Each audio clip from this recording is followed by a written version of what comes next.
আসসালামু আলাইকুম। একজন আর্জেন্টিনার ফ্যান হিসেবে এবং একজন ছোটখাটো সাংবাদিক হিসেবে সবসময়ের জন্য আগ্রহ ছিল যে কখন আর্জেন্টিনার দল ঘোষণা করবে এবং কখন আপনাদের সামনে নামগুলো প্রকাশ করব।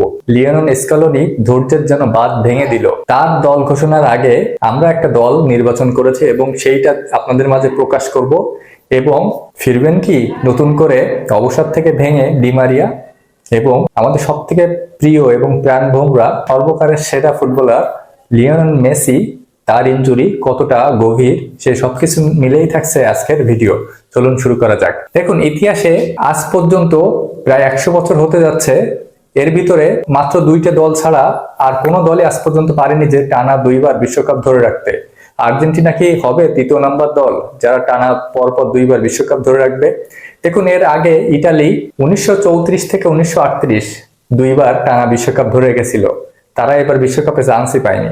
এবং আরেকটা দল ব্রাজিল, তারা 1958 থেকে 1962 টানা দুইবার বিশ্বকাপ ধরে রেখেছিল, তারা এবারও রয়েছে ভালো ফর্মে। তো আর্জেন্টিনা 2022-এ বিশ্বকাপ জিতেছে, 2026-এ যদি জেতে তাহলে হবে আর্জেন্টিনার জন্য রেকর্ড এবং টানা তৃতীয় দল হিসেবে এই মর্যাদা আর্জেন্টিনা লুফে নেবে এবং মেসি চলে যাবে সর্বকালের সেরা তো রয়েছেনই, সবার উপরে সবার উপরে। বিশ্বের এমন কোনো প্লেয়ার এখনো পর্যন্ত হয়নি যে তিনি সর্বকালের সেরা প্লেয়ার হিসেবে টানা দুইবার বিশ্বকাপ জিতেছে, এমন কোনো প্লেয়ারই আজ পর্যন্ত হয়নি। এটা হবে মেসির জন্য খুবই কৃতিত্বের একটা জায়গা। তো চলুন আমরা বিভিন্ন বিচার বিবেচনা করে যে প্লেয়ারগুলো নির্বাচন করেছি সেগুলোর নাম আপনাদের কাছে একটু শোনাই। দেখুন, আরেকটা জিনিস জানিয়ে রাখি যে 25 তারিখ থেকে 1 তারিখের ভিতরে ফিফা জানিয়ে দিয়েছে যে তাদেরকে দল দিতেই হবে। লিওনেল স্কেলোনি যতই তিনি চুপচাপ থাকুক না কেন, যতই তিনি নীরব থাকুক না কেন, আমার যতটুকু মনে হচ্ছে হয়তোবা কালকেই দলটা ঘোষণা হয়ে যেতে পারে। তবে তার আগে আজকে আমরা বিভিন্ন বিচার বিবেচনা করে আমাদের দলটা প্রকাশ করছি। দেখুন, আমাদের দলের গোলরক্ষক হিসেবে সবার প্রিয় বাসপাখি হিসেবে থাকবে এমিলিয়ানো মার্টিনেজ। আপনি তো জানেনই কাতার বিশ্বকাপে এই মার্টিনেজ কি করেছে। মেসির পরে যদি কারো সব থেকে বড় ভূমিকা থাকে সেটা হচ্ছে এই এমিলিয়ানো মার্টিনেজ। ফাইনালে ফ্রান্সের যখন আর্জেন্টিনারও 3 গোল, ফ্রান্সেরও 3 গোল, তখন শেষ মুহূর্তে আপনাদের অবশ্যই মনে আছে তিনি কেমন সেভটা করেছিল। এটা আসলে জাদুকারী সেভ ছাড়া আর কিছুই বলবো না, এটা আসলে মিরাক্কেল। তো তিনি রয়েছেন নাম্বার 1 গোলকিপার এবং তিনি দুর্দান্ত ফর্মেও রয়েছেন। এবং তার সাথে আমরা আরেকজন গোলকিপারকে রাখছি, তিনি হচ্ছে রুলি। এবার আসুন ডিফেন্সে। যাদের ডিফেন্স যত ভালো সেই টিম তত ভালো এবং সেই টিম তত দূরে যায় বিশ্বকাপে। সেটা আমরা কাতার বিশ্বকাপে আর্জেন্টিনার হয়ে দেখেছিলাম যে আমরা সারা বিশ্বকাপ মিলিয়ে আমরা 10 গোলও কিন্তু খাইনি। তাতে করে আমাদের ডিফেন্সটা স্কলনি আসার পর দুর্দান্ত হয়েছে এবং এবার তিনি এই জন্যই কিন্তু বেশি ওয়েট করছেন এবং ডিফেন্সে কিছু ইনজুরি রয়েছে, এই ইনজুরির কারণে কিন্তু তিনি এতদিন অপেক্ষা করছেন এবং ওইসব প্লেয়ারের জন্যই অপেক্ষা করছেন। তারা কারা? 1 নম্বর ডিফেন্সে থাকবে ক্রিস্টিয়ান রোমেরো, থাকবেনই, এবং লিসান্দ্রো মার্টিনেজ থাকবেন, অভিজ্ঞ ওটামেন্ডি তিনিও থাকবেন, এবং নাহুয়েল মোলিনা এবং গঞ্জালেস মন্টিয়েল।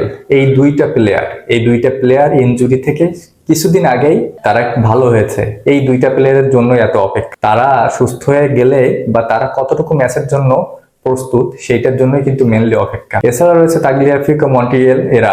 এবার আসুন মিডফিল্ড কিন্তু খুবই গুরুত্বপূর্ণ। ডিফেন্স থেকে মিডফিল্ডে যখন বলটা যায়, মিডফিল্ডে তাদের কিন্তু বলটা বানিয়ে দেয় ফরওয়ার্ডারদের, এবং ফরওয়ার্ডাররা কেমন পজিশনে বলটা পাবে এবং কখন দিলে ভালো হবে সেটা কিন্তু মিডফিল্ডাররাই ঠিক করে। এবং মিডফিল্ডে যদি বল হাতছাড়া হয়ে যায় তখন কিন্তু বিপক্ষে দলরা গোল দেওয়ার পর্যায়ে চলে যায় এবং মিডফিল্ড যদি খারাপ হয় বিপক্ষে দলের প্লেয়াররা তখন কিন্তু ঘাড়ে উঠে চড়ে।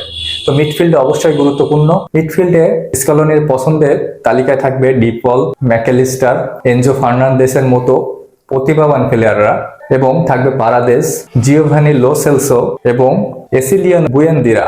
এই ইয়াংস্টাররা অবশ্যই মিডফিল্ডটা খুবই ভালোই সামলাবেন এবং ক্রিয়েটিভ মিডফিল্ড হিসেবে আলমাদা ও তরুণ নিকোপাসের নামটা অনেক ক্ষেত্রেই চলে আসতেছে এই স্কোয়াডের ভিতরে। এবার আসি ফরওয়ার্ডার।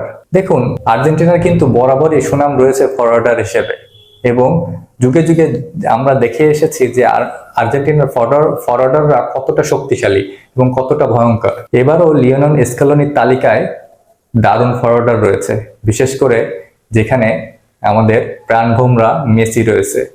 তো মেসি সুস্থ না অসুস্থ বা মেসির বিষয়ে আপডেটটা একটু পরে জানিয়ে দিচ্ছি। দেখুন, ফরওয়ার্ডার হিসেবে 1 নম্বর থাকবে লিওনেল মেসি, যার শেষ বিশ্বকাপ হতে যাচ্ছে এবং হয়তোবা বিশ্বকাপ শেষেই তিনি তার অবসরের ঘোষণাটা দিয়েই দিবে। এবং তার সাথে থাকবে যোগ্য সঙ্গী হিসেবে লাউতারো মার্টিনেজ এবং হুলিয়ান আলভারেজ। 3 জন ডিফেন্ডার দিয়ে যদি ওপেনিং করা হয় তাহলে এই 3 জন অবশ্যই থাকবে। এবং তার সাথে থাকতে পারে ম্যানুয়েল লোপেজ, দ্বিতীয় ফরওয়ার্ডার হিসেবে তার নামটা সবার আগেই থাকবে। এবং 26 সদস্যের ভিতরে আরো থাকতে পারে নিকোলাস গঞ্জালেস, ইনজুরি থেকে কাটিয়ে লো সেলসো এবং তরুণ ইয়াংস্টার মাস্তান্দো।